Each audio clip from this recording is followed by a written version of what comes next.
algo que falhou claramente na política de saúde deste Governo. E não foi certamente só um problema de comunicação. Desde logo, porque se tivesse sido só um problema de comunicação e se tudo tivesse corrido bem, quem estaria hoje aqui seria o ainda Ministro Correia de Campos e não a Ministra Ana Jorge. Aliás, como a própria Ministra da Saúde afirmou aqui no Parlamento, foi nomeada, e estou a citar, para devolver a confiança ao Serviço Nacional de Saúde, aos profissionais e à população. Palavra confiança. Palavra que foi objeto de uma erosão constante ao longo dos últimos 3 anos. Mas a Ministra não foi nomeada para ser uma comunicadora. Foi nomeada para ser uma executora de uma política de saúde que falta. E chegou agora a altura de fazer um exame geral, um balanço entre o deve e o haver, um encontro entre o prometido e o não cumprido. E o CDS interpela o Governo para apontar 5 erros principais na área da saúde. Em primeiro lugar, a impreparação. Em segundo lugar, a ilusão. Em terceiro lugar, a insuficiência. Em quarto lugar, a inércia. E, por fim, a indefinição. Comecemos pela impreparação. Como é possível fazer um plano de requalificação das urgências em que o velho fecha e o novo não aparece? É preciso relembrar que esta requalificação foi feita com base em 2 pressupostos. Um, de que as urgências más dariam lugar a urgências boas e, por outro lado, de que o sistema de transportes de emergência, que era insuficiente, daria lugar a uma rede adequada desse mesmo transporte. Ora, nenhum nem outro desses pressupostos se verificou. E como aceitar que no meio desta reforma 90% das urgências básicas não tenham aberto e que 50% dos transportes aéreos não tenham chegado? Outra insuficiência e outra impreparação. Como é que estamos em termos de planeamento de recursos humanos?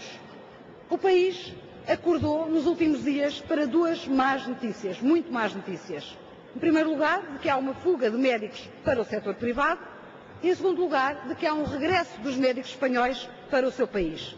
Ora, governar, Sra. Ministra, é prever. E o que nós gostaríamos de saber é qual é o planeamento deste Governo em termos de recursos humanos. Como é que este Governo se está a preparar para a falta de clínicos gerais a médio prazo? Como é que este Governo se está a preparar para que não haja assimetrias na distribuição dos médicos? Como é que este Governo está a proceder para que não haja falta de médicos de especialidade em todo o país? São questões que deixamos e que apontam para a impreparação deste Governo. Outro aspecto. Em termos técnicos, gerir melhor a saúde implica um sistema credível de informação, ou seja, um sistema integrado de gestão. Só assim é que poderão ser utilizadas todas as capacidades do Serviço Nacional de Saúde e só assim é que se poderá evitar os desperdícios. Ora, esta questão é tão nuclear quanto o vosso falhanço em termos de informação e de intercâmbio de informação credível. E não aceito, Sra. Ministra, e estou certa que também não aceita, a vergonha que se está a passar na área exatamente da informatização e da eletrónica com a questão do alerte. E o que nós perguntamos aqui é como é que responde e se avaliza todo este processo e todo este equipamento de hospitais e de centros de saúde sem que se tenha recorrido a concursos públicos. Em segundo lugar, a ilusão. Como os problemas são muitos na saúde, o Ministério da Saúde optou e cedeu à tentação não de resolver os problemas com uma solução, mas com uma borracha. Resolveu apagá-los. E confesso que fiquei feliz, num primeiro momento, quando tivemos acesso ao relatório do CIGIC sobre as listas de espera em cirurgia. E gostaríamos, obviamente, que fosse verdade. Mas o que parece não é. E vou dizer, Sra. Ministra, a versão oficial diz que em 2006 a lista de espera de 226.113 pessoas em lista de espera e que em 2008 é apenas de 192.750 pessoas. Ora, estes 192.750 não são corretos. É preciso somar 16.049 pessoas com o vale cirurgia e que estão à espera dessa mesma cirurgia, e outros 41.261 que recusaram o vale, que recusaram com base em argumentos válidos e que podem até, de acordo com o vosso sistema, ter perdido a vez, mas não perderam a necessidade de fazer a cirurgia. E, portanto, o número real não é de 192 mil, mas sim de 250.060 pessoas em lista de espera para cirurgia. Outra ilusão. O vosso programa de saúde oral. Nós queremos saber quantos cheques foram emitidos. Há pouco mais de uma semana atrás tinham sido emitidas poucas mais de 2 dezenas de cheques para grávidas. Queremos saber quantos cheques vão ser emitidos, quantos já foram, nomeadamente para idosos e para jovens. Quantos destes jovens e idosos estão a ser abrangidos pelo vosso programa de saúde oral? Em terceiro lugar, a insuficiência. E aqui são matérias e projetos relativamente aos quais nós concordamos, mas sentimos que é o nosso dever criticar a lentidão na qual tem ocorrido esta reforma. As unidades de saúde familiares, desde logo, estão longe de ser atingidas as metas anunciadas. E a verdade é que ainda há 700 mil portugueses sem médico de família. Os cuidados continuados. A Ministra ou não sabe ou não quer dizer qual é a lista de espera para os cuidados continuados. E sabemos, e a Ministra sabe, que há sérios problemas relativamente aos cuidados paliativos. Outra insuficiência. Atualização das convenções. Com certeza que é necessário serem atualizadas. Mas como é que a Sra. Ministra, e face ao texto que esteve em discussão pública até ao passado dia 6, vai evitar que ocorra um monopólio de facto, sobretudo nos grandes centros urbanos e onde há um mercado apetecível? Como é que vai resolver esta situação? Porque é que não impõe, por exemplo, que quem concorra para os grandes centros urbanos tenha como necessidade acessória de acudir ao interior do país e onde há menos concorrência? Por fim, a insuficiência no ambulatório. Ao fim de 3 anos, continuamos com um grupo de trabalho a estudar como incentivar a cirurgia em ambulatório. Ora, para nós, a cirurgia em ambulatório tem virtudes óbvias, quer ao nível sanitário, quer ao nível social, quer em termos financeiros. Quando é que vamos ter respostas para uma maior implantação da cirurgia em ambulatório? Em quarto lugar, um erro principal da inércia. E aqui, obviamente, não podemos deixar de falar na unidose. Qual é, Sra. Ministra, o vosso problema com a unidose?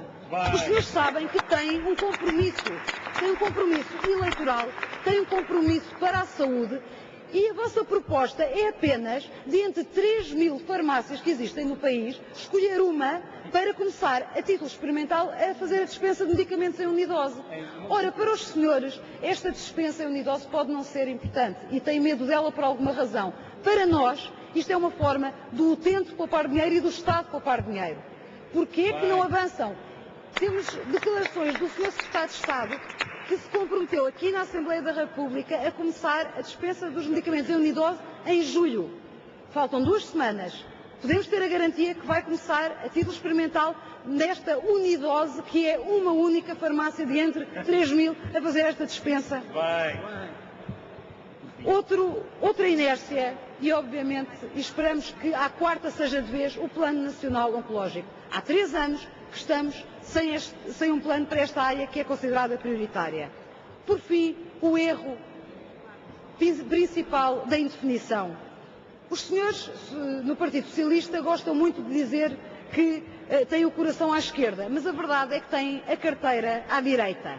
E o fim das parcerias público-privadas significa o seguinte, os senhores vão tornar uma área ainda mais acessível, não para grupos de saúde, mas para as construtoras. Sabe porquê, Sra. Ministra?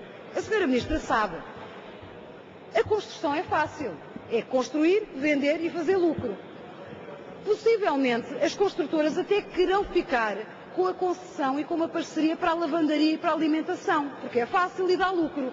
Ora, as parcerias têm que envolver o bom e o mau da gestão. Tem que envolver a construção e a gestão, o que é possível e o que é desagradável na gestão da saúde, o que dá lucro e o que não dá lucro. Ora, os senhores não se definem quanto a isto. E gostávamos de saber o que é que vão fazer para que haja concorrência, não só entre os hospitais públicos, mas entre o público e o privado. Ou então assumam de uma vez por todas que não querem concorrência entre o setor público e o setor privado. Por fim, uma tremenda indefinição relativamente a um aspecto fulcral, que é a sustentabilidade financeira do Serviço Nacional de Saúde. O Serviço Nacional de Saúde carece de uma reforma sobre a qual os senhores se recusam a falar. Nós temos, e isto é um problema que não se vai resolver com o tempo, porque temos mais velhos, mais consumo de saúde, mais exames e pior gestão na saúde. O que é que os senhores vão fazer com esta incapacidade de gerir racionalmente e de sustentar a médio e longo prazo o Serviço Nacional de Saúde? Só para concluir, Sra. Ministra, os senhores não têm sabido cuidar com eficácia, com humanidade e com prontidão os problemas de saúde da população portuguesa. E o que vai acontecer, Sra. Ministra, é que em 2009 são os portugueses que vão tratar da saúde deste governo.